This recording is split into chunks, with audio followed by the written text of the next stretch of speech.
Welcome to the Church Security Answer Man video blog, where it's all about ministry safety, security, and making a difference for people. And now, your host, a former law enforcement officer, criminal justice trainer, and security expert, Captain Joe Puckett. Hello to you. Welcome to the Church Security Answer Man. I want to thank you for joining us no matter what platform you're using, whether you're listening to us via audio or you're on our YouTube page. I'm just so happy that you're here to join us and to participate in the conversation. So my name's Joe Puckett. I'll be your host, and I'm also the instructor, discussion points for many of the things that we're going to talk about in this Church Security Answer Man podcast. So I'm so happy you're joining me here for some ministry sharing, and this is really about all of you. I don't care what your denomination is, what the size of your church is, all of those kind of things is not important. It's really about protecting you, protecting your people, your ministry, your leaders, those kind of things. That's what's important to me.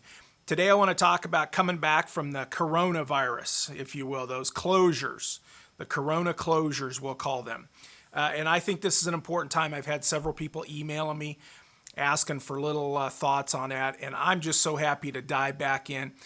Season 5 now. We're at Season 5 of our podcasts and our video blogs with this topic. This is a great topic for us to discuss and err on the side of caution, if you will.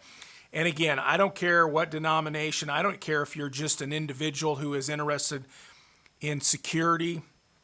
Maybe you're not even on a security team yet at your church, but you're thinking about it. If you're on a security team, I'm so glad that you're joining us here. So it doesn't matter. You know, really, the discussion is not about size, denomination, any of those kind of things. I can't reinforce that enough. So our sponsors today for this course is the Armed and the Unarmed Church Security Certificates that you can find, the certification courses that gives you some credentials over at code4.org. You can also find the links at churchsecurityanswerman.com. So they have some great courses there that have been put together by a team for you to give you some credentials or certification for armed church security work or unarmed. So they're looking at both. It doesn't matter which one you're at. Great courses. Take a look at them. I have to disclose that I am a little bit biased on those, as well as I am the instructor for a majority of those two courses. So, but come on over and take a look at those. Code4.org is the main place that you can take a look at those issues there, or those certificates. So let's talk about coming back from the corona closures, as I'm calling the title of this today. So, you know, we're all in different stages right now of getting back to our programs, getting church open, whether your state or your region or your country has different levels. Some of you might be at a 25 cap. You can't have more than 25 people at church, or you gotta, you know, you're dealing with the building issues of you got to have everybody 6 feet apart, those kind of things, which means you really have to have about 36. You have to have several square feet around them, 35, 36, whatever that works out to be. So whatever stage you're in, coming back from this pandemic regulations and closures, I want to address that stuff just a little bit today. That's what we want to be talking about. So, again, I don't, no matter how you feel about the quarantine stuff, I want to set that aside because I do have some strong feelings myself as well about all this stuff that's been going on for the last few months. But I really want to set that stuff aside, and you and I have to be leaders in this situation. No matter what part of the team you are, you're a one woman or one man band, if you will, a one person security team.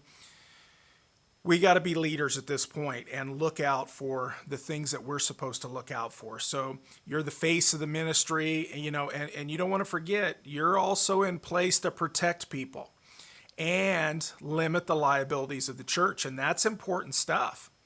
And that's a heavy thing for us to take a look at as we're talking about this coming back from the corona virus stuff or the closures. So what does this mean at getting back to church for us? You know, whether we agree or not, again, I want to emphasize this, we've got to err on the side of our people. So I think you should be wearing a mask. You know, I'm not a big fan of these things. I feel like I look like a dork in those things, but you know, we've got to be doing it as far as I'm concerned. I'm not a big fan of it. But I don't, whether I think I look cool or not in a mask, the issue really is we have to err on the side of protecting our people and the liabilities of the ministry. So we don't want to forget that stuff. So we've got a social distance, physical distance from people. And, and I know that people are going to tend to say, they do it at my church. They were doing it before, right as we were coming up to the closures. They were talking about, oh, come on, give me a hug. Forget the rules. I don't care about the rules.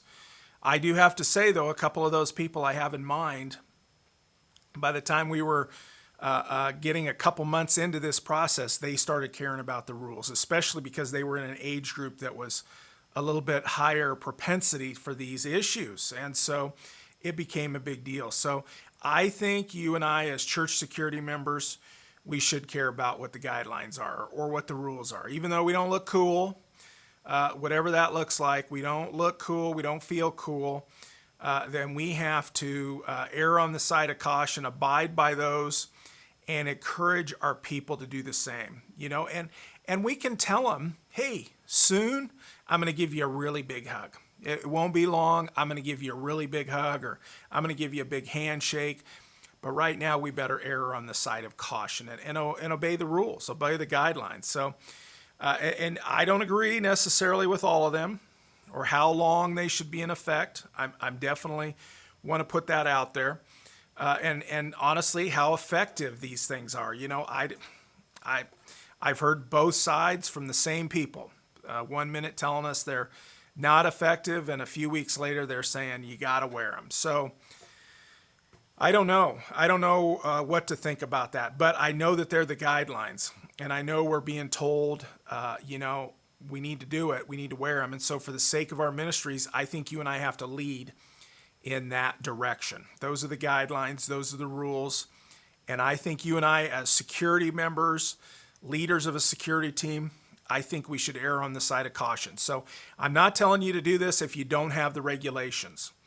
I'm saying as leaders and those who should be watching out for the liabilities of the church, we're the face of the church, oftentimes we're at the front doors greeting people.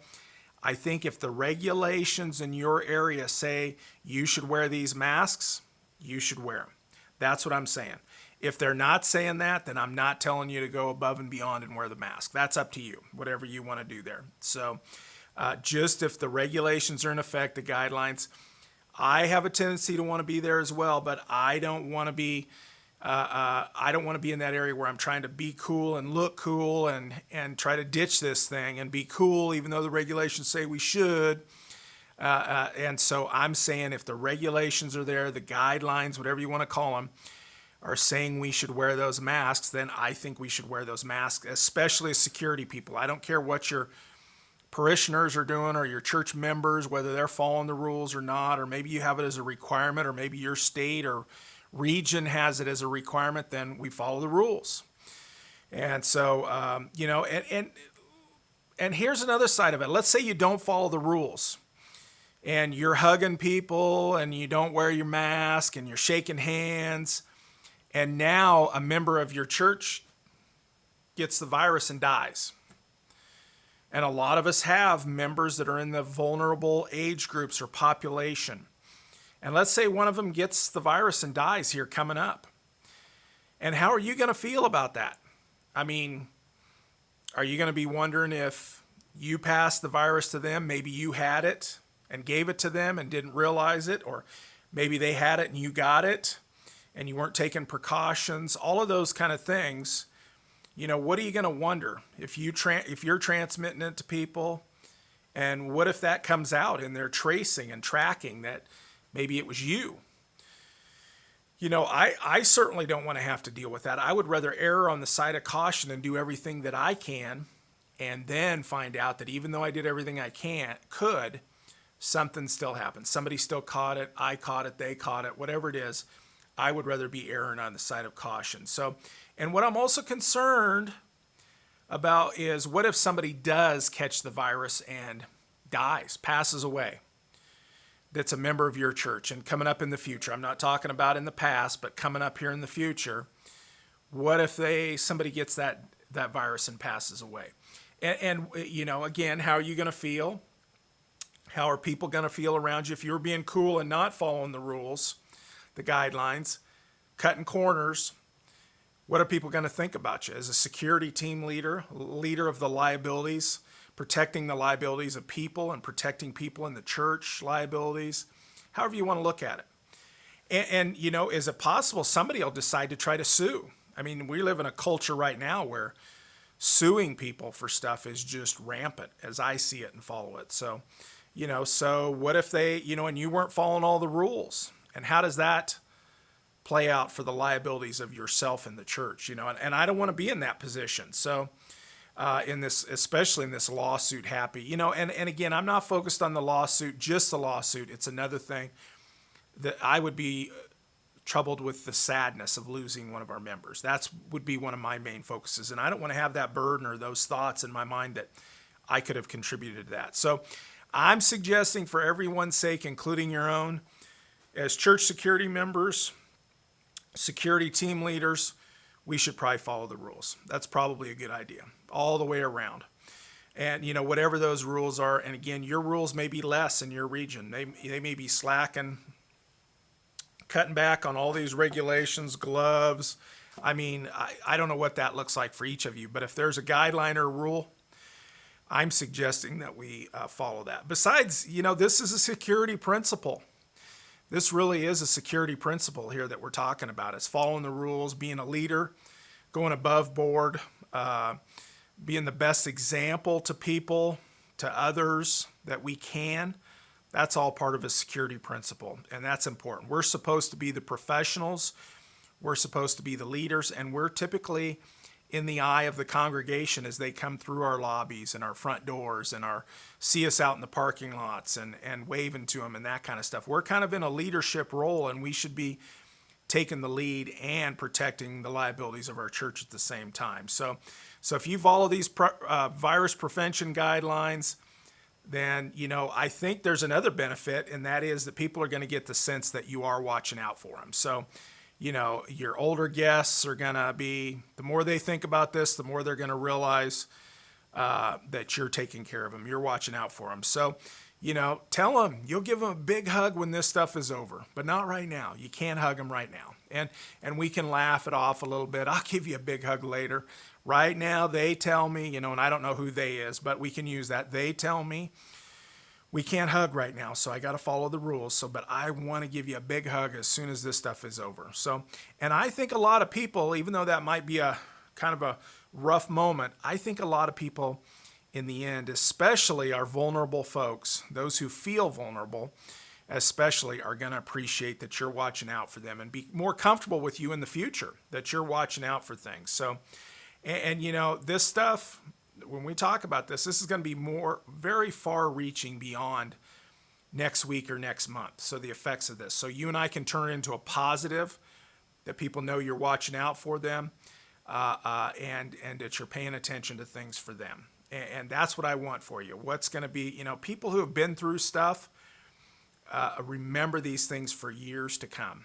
And when they've been through difficult things, difficult times, they remember this stuff and change their behavior accordingly and remember people accordingly to those kind of issues. So, and how about you and I being one of those volunteers that keeps the church doors wiped down? Another good point, the doors to the church, the auditorium. I know I hear a lot of folks that are saying, outside of church, we're paying extra for cleaning people to come in and extra disinfectant and those kind of things. But what if somebody wants to try to have the doors wiped down every so often during the services for the next few weeks? How about you and I doing that? We're right up front. It still gives us a chance to greet people. And hopefully we're doing it in between guests when there's a little lull. We can wipe down the doors and the handles and that kind of stuff where people are touching them. Other surfaces where people might be touching. And it keeps you and I up front, keeps you and I in contact with people. We're still able to do our security job, but now we're being an added benefit as well. So disinfecting the doors during the services, whatever that looks like. So, and again, it gives people the idea that we're protecting them. And if you're, and that's, that's if your guidelines suggest wiping down the door handles. I'm not saying do anything that the guidelines don't suggest. That's not me at all. So, but maybe there's another task. I don't know what that looks like. So, passing out masks, gloves. I don't know what that looks like for you, but we could be looking at several different things that we could do to interact with people. And now I can do the same duties that I need to do as a security person. I can talk to people, greet people, and I can pass stuff out as well to them. So, entertaining, educational, content that improves your ministry. The Church Security Answer Man. Don't forget, we're coming back from pandemic closures. So, don't forget our important focus points, just as a quick review. So I'm done with the pandemic, the coronavirus stuff in my discussion today. I want to change the focus just a little bit and talk about some focus points that we don't want to forget about. And one of those is staying around the entrances. That's my suggestion. If you can do it, or as much as you can do it, stay around the entrances to your lobbies, to your buildings, as in view of as many of those entrances as you can. Whatever that looks like, that's important, and greet people and talk to them. See if they're going to be a problem. Most visitors are great. They're great people, but we want to try to interact with them as security people just a little bit, interview them, talk with them a little bit. How you doing? How's your day going? And listen and look for any odd behaviors where people are acting like they might have a mental health issue or something. And then remember, we're going to pull them aside and maybe try to get somebody else to come over and talk with them as well. So we're screening people, if you will. So that's still an important duty. And we want to watch out for the children's ministry if you have one. I know some of our churches just are not big enough, or we're not in a geographic location where we have those. But if you have a children's ministry, we want to be watching out for those. Watch for people that don't belong in the area of the children's ministry, or watch for something that's going on that's just not right. That's an important job for us when it comes to security people. And we also want to remember, we're always preparing ourselves for likely issues. Just as a quick review, what are the most likely issues to come to your church? We know statistically, medical issues, service interruptions, and then the domestic related stuff where people are not getting along and they might have a restraining order or no contact order. They're not supposed to be here within 300 feet of me. We might have some child issues where mom drops the kids off and dad picks them up, and dad's not supposed to pick them up and he's trying to pick them up right now. Whatever those kind of things look like, those are your big issues that are most likely to occur at your church if we look at national statistics. So, and just don't forget, and by the way, if you want more review on these kind of things, you can go back and listen to our other podcasts on iTunes or Stitcher or wherever you listen to your podcasts. And you can also go to our YouTube page, which is under my name, Captain Joe Puckett. You can go to that YouTube page and look at past audio or video blogs to see what we've talked about as far as the basics and the likely issues for you. And don't forget about the perimeters. Pay attention to your sidewalks and parking lots whenever you can. If you've got to go in and do something else, pass out a bulletin or greet people or whatever, when you get a chance, go out and walk around the parking lot a little bit. And if you can, do it with a second person, just so we're safe. And so, because our issues come from parking lots and sidewalks, and then they come into our buildings. It's plain and simple principles, if you will. And so be looking at that kind of stuff. So if you can see this stuff, the earlier you can see it, if it's starting to brew out in the parking lot or somebody strange is hanging out in the parking lot, the earlier that you can see it and get attention to it or call the police to swing by and take a look, the better it is if we can keep that stuff out of our auditoriums and our services. If somebody's got a mental health issue or a problem, we don't have to be mean to them. That's not what I'm saying, but we don't want them coming in and interrupting our services. So that's what we're all about. So thanks for joining me for this edition of the Church Security Answer Man. I'm so happy that you're here with me today. I'm glad to be back for season 5 of the podcast. My hope is that we're each learning from this stuff, and I'm learning. As I do my research for these podcasts, even I'm learning stuff as well. So Don't forget there's information all day, every day at the churchsecurityanswerman.com, churchsecurityanswerman.com. You can also find us on YouTube. I mentioned that under my page, Captain Joe Puckett. Just search for that on YouTube.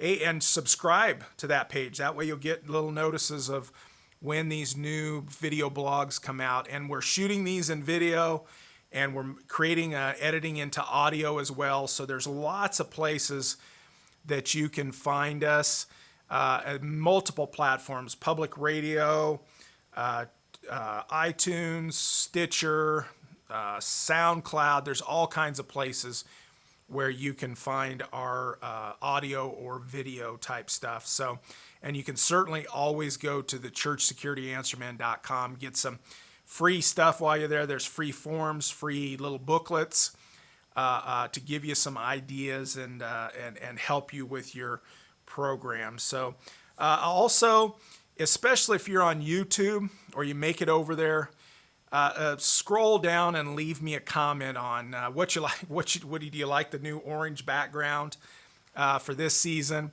Comments on what you like, what you don't like. Also, if you have questions or something that you want covered, drop us a note in those comments down here if you're watching us on YouTube, or if you can make your way over to that YouTube page. I'd really like to hear from you. You can also send me a note to captainjoepuckett@gmail.com. And I read these comments and I read your emails as much as I possibly can. I also have some folks that help me with those kind of things. So we also have a Facebook page, Church Security Answer Man, on the Facebook side as well. So I just appreciate you. I appreciate what you're doing for your church, protecting your people, protecting you. Whatever your perspective is, whether you're one person or you're part of a team, I appreciate what you're doing. And I am glad you're here trying to improve in this community here right along with the rest of us. So thank you for joining us again, and I hope you have a safe and secure week.